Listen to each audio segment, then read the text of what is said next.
My name is Ethan Blake. I'm 26, and I live in Chicago now, though sometimes I still feel like the kid who grew up on the edge of a gray lake in Michigan. I've worked the last 3 years as a content strategist at a digital agency downtown, a glass and steel place where people wear headphones to seem busier than they are. On paper, I'm doing fine, but if you scratch beneath the surface, you'd find me pacing at 3 a.m., trying to outrun memories. This is the story I've never told anyone. I call it, she said, "You promised me years ago." I forgot. She didn't. Started on an ordinary Thursday afternoon. At least that's what I thought. I was behind on a pitch deck for our newest client, a luxury hotel chain, when my phone buzzed with a name I hadn't seen in years. Clara. I froze. The office around me hummed. Keyboards clacking, coffee machines sighing, muted conference calls behind frosted glass. But everything inside me went silent. The message was only 8 words. "You promised me years ago. I'm here." A flash of her face. Long auburn hair, dark eyes that used to catch mine across a crowded college library. We'd met at a student-run magazine at Northwestern. She was the photo editor, I was a rookie writer. We'd been inseparable for 3 semesters. Then life, mistakes, and my family's implosion had pulled me away. I hadn't thought about that night in forever. Well, that's not true. I thought about it, but like someone pressing on a bruise just enough to know it's still there. The night she asked me to come with her to New York, and I'd said, someday. The night I'd promised her. Sworn even, that I'd find her again once things calmed down at home. And then I'd let her go. Now she was in Chicago. I typed back, "Where?" Seconds later, lobby, 21st floor. I pushed back my chair. My coworker Devin glanced up from his screen. "Big presentation?" he asked. "Something like that?" I muttered, already grabbing my coat. The elevator ride felt like a slow-motion drop. By the time the doors slid open on the 21st floor, our building's cafe and lounge space, my palms were damp. I scanned the room, and there she was, Clara. She stood near the window, backlit by the gray Chicago sky, a soft scarf around her neck. She hadn't aged in the way I expected.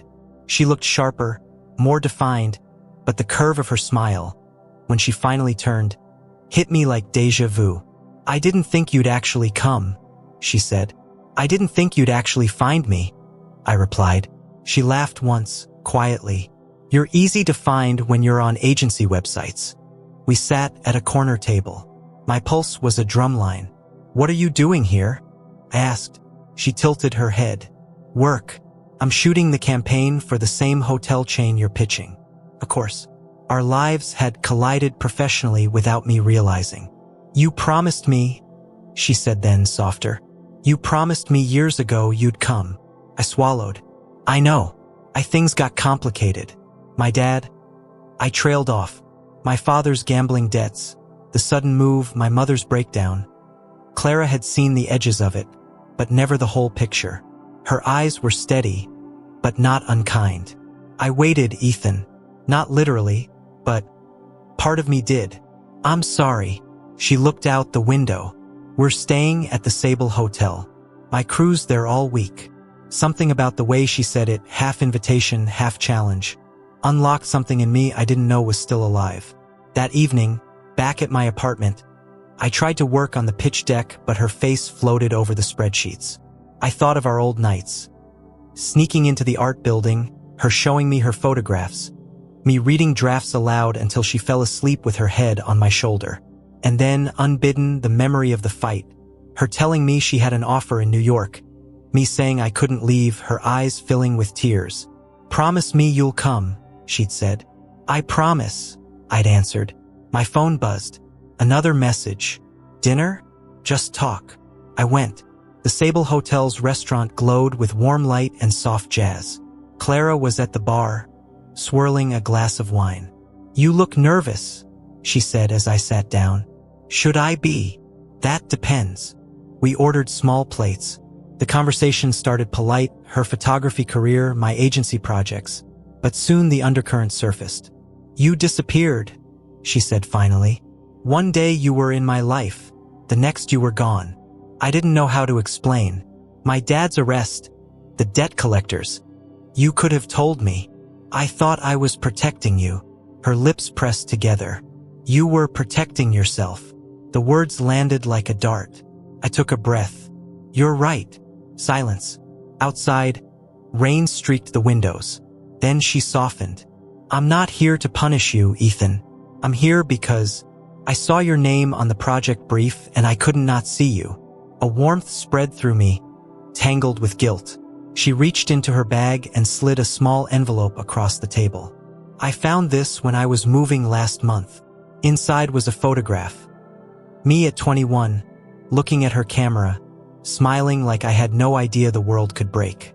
On the back, in her handwriting, "Someday isn't a real day." I felt my throat close. I forgot, I whispered. You didn't. No, she said. I didn't. After dinner, we walked by the river, city lights flickering on the water. She slipped her arm through mine like old times. You're engaged, aren't you? She asked suddenly. What? No. She gave me a sideways glance. I saw pictures of you with someone on Instagram. That ended last year. Her expression softened. I'm sorry. It's okay. We walked in silence. The wind off the water was cold, but her presence felt like a hearth I hadn't known I'd been missing. At the bridge, she stopped. We have a shoot tomorrow morning at 6. Come by. Watch if you want. No pressure. I nodded.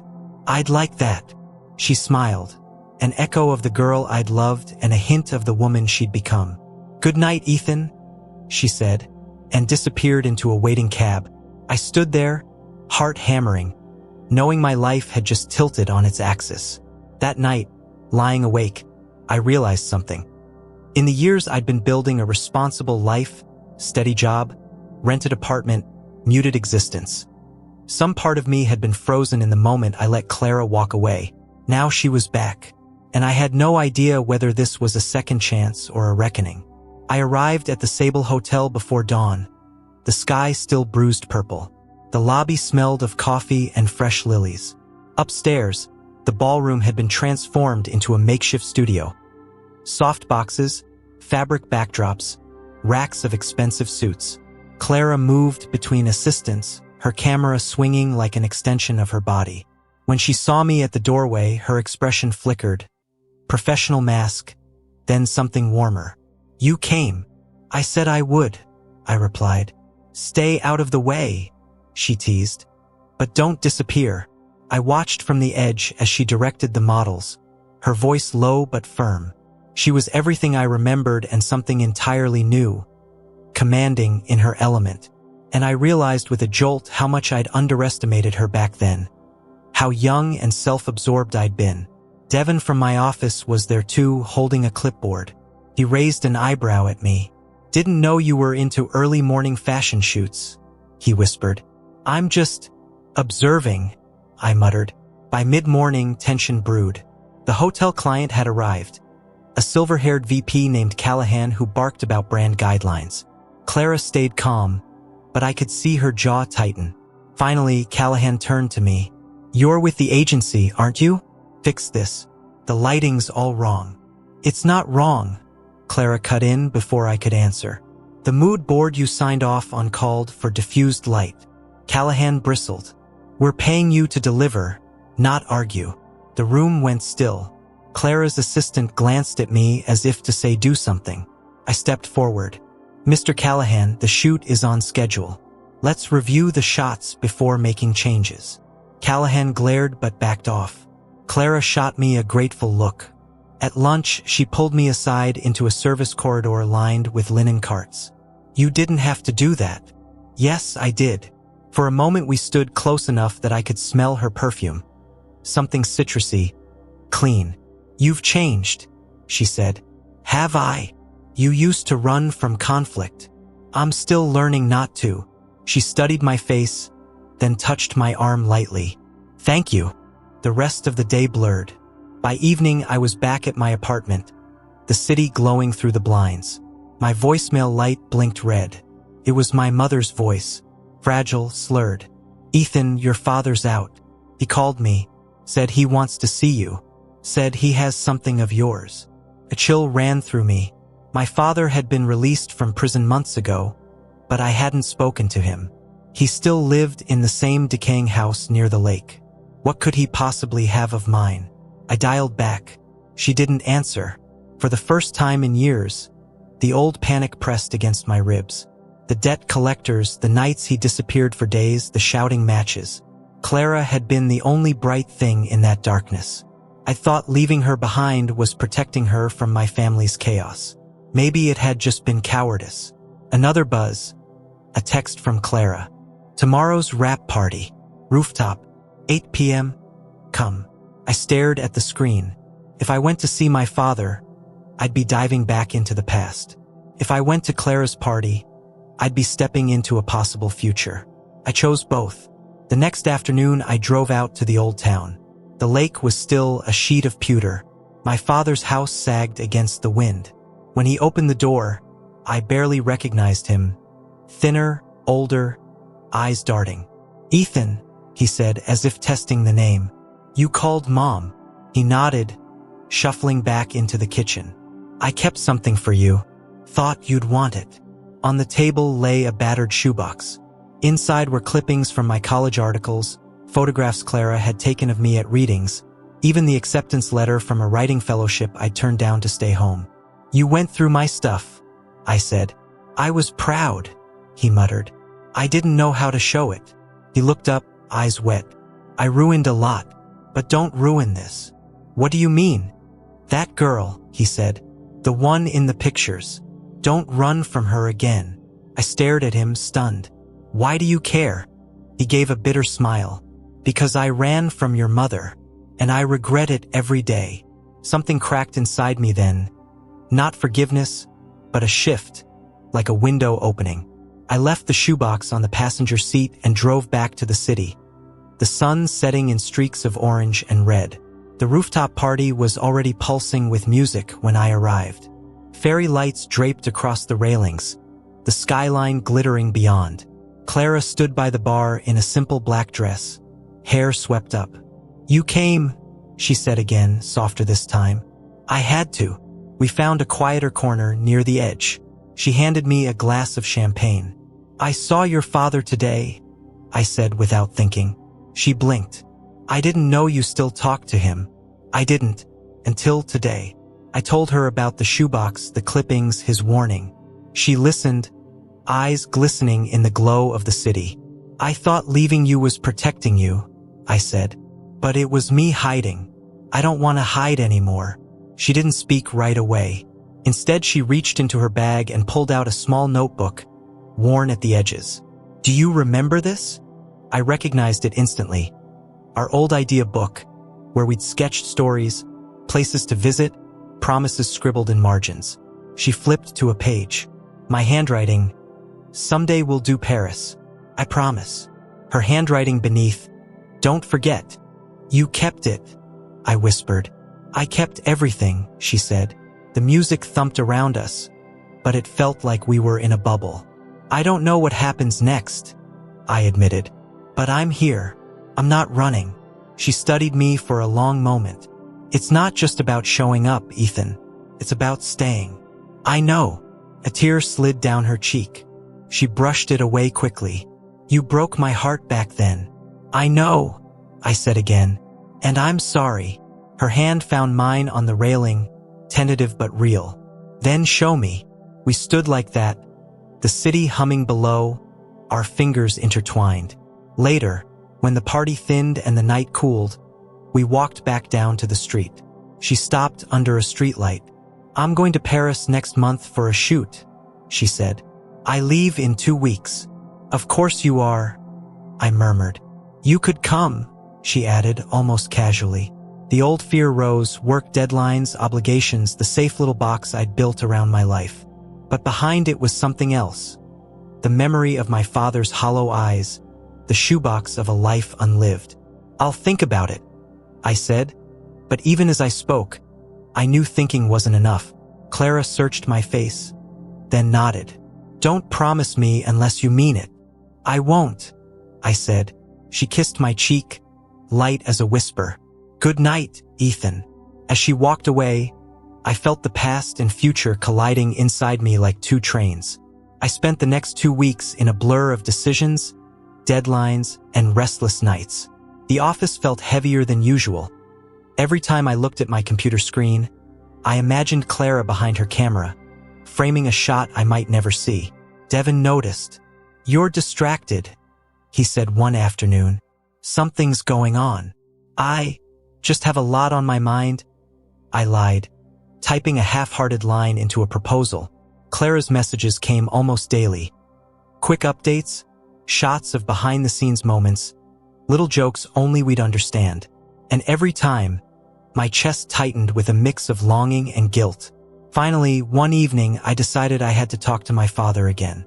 Driving to the lake house, the wind in my hair, I realized the weight of years I'd carried. His mistakes, my own indecision, the promises I'd broken. He was sitting on the porch with a bottle of whiskey. He didn't ask why I was there. Instead, he gestured toward the lake. "You can't chase life with one eye on the past," he said quietly. "I know," I replied. "But what if the past still matters?" He turned to me. "Then you deal with it. You don't run. That's all you need to know." I left before he could speak again, but his words settled in me like a seed taking root. The night before her flight to Paris, Clara invited me to dinner one last time. The restaurant was small, dimly lit, a candle on each table. When she walked in, I almost forgot how to breathe.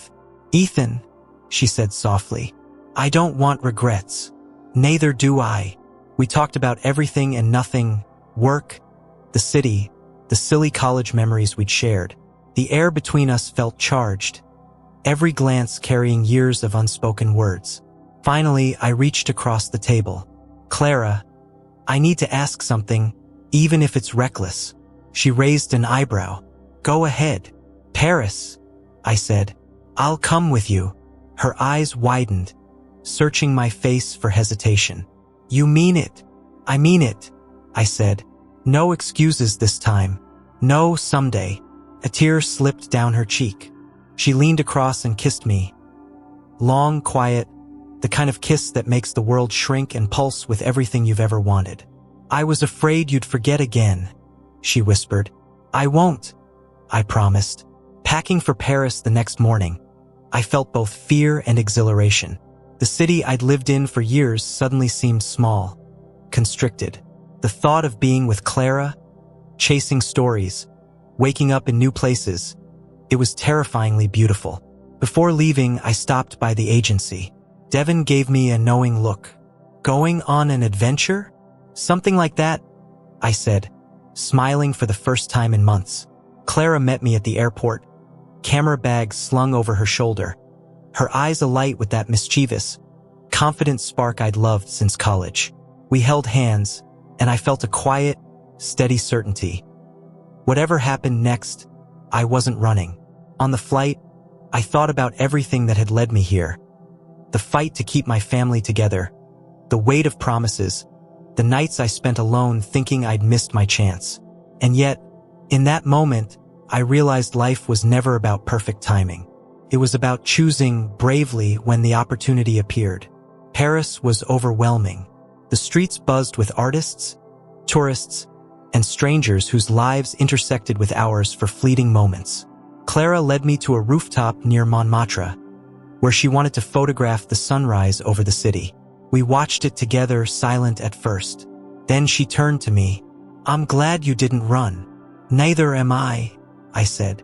Her hand found mine. We didn't need to speak.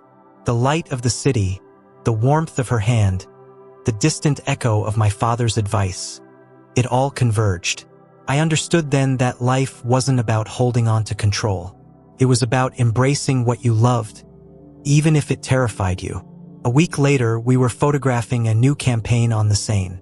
Clara moved among her crew like she owned the moment, and I was her shadow, learning again what it meant to trust someone, to share a life in progress. One evening, while developing prints in her temporary darkroom, I found myself staring at a photograph she'd taken of me the day I arrived in Paris. I looked tired, a little lost, but hopeful. "You're different here," she said behind me. "I feel different," I admitted. I feel alive. She smiled and kissed my temple. Then let's not forget it this time. And I knew we wouldn't. Weeks later, back in Chicago for a brief break before the next project, I went to see my father. He was sitting on the porch again, looking older, more fragile, but steadier. "Paris?" he asked. "Paris," I said. "You really didn't run." "No," I said, smiling. "Not this time. I chose. And it feels, right?" He nodded, and for the first time in years, I saw him proud. Not just of me, but of my courage to step forward into life, into love, into the unknown. That night, alone in my apartment, I reflected on everything I'd learned. Life had given me countless chances to hide, behind work, behind family obligations, behind fear. And every time I ran, I left something precious behind. Clara reminded me that love, like life, isn't about perfect timing. It's about presence, courage, and keeping the promises that matter most. Not just to others, but to yourself. I realized that the people and the moments we try to outrun aren't weights, they're guides. They teach us who we are, who we want to be, and what it means to truly live. I don't know what tomorrow will bring. Paris may be only the beginning or the first of many mistakes. But I do know this. When you face the people you love, when you honor the promises you make, and when you step into life even with trembling hands, something remarkable happens. You don't just survive, you arrive. And for the first time in years, I felt like I had arrived.